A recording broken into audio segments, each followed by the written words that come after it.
ako'y lumapit sa may kapitbahay, sila ay nagsimpalay. Di ko inakala na ako'y makasama sa kanilang pagsisimba. Sinabi ng kaibigan ko, ituloy mo lang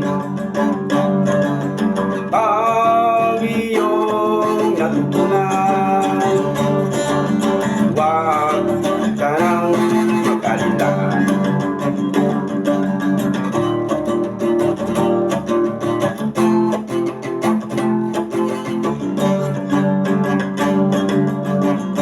Ito ang tamang oras na ika'y pumili ng iyong pinagdaanan.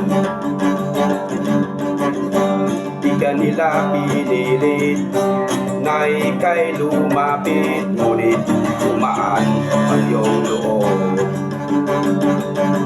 Sinabi ng kaibigan ko, ituloy mo lang ang iyong natutunan. Huwag ka nang mag-alinlangan.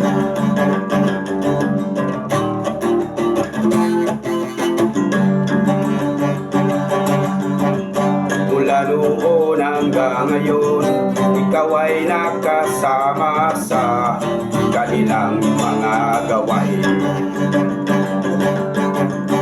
Isinasa puso mo na ang lahat ng iyong nalalaman. Sinabi ng kaibigan ko, ituloy mo lang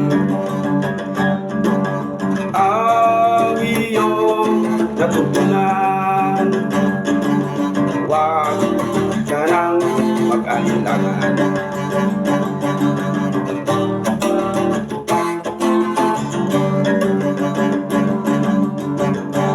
Ikaw ay naglilingkod sa ating Panginoon ng buong katapatan.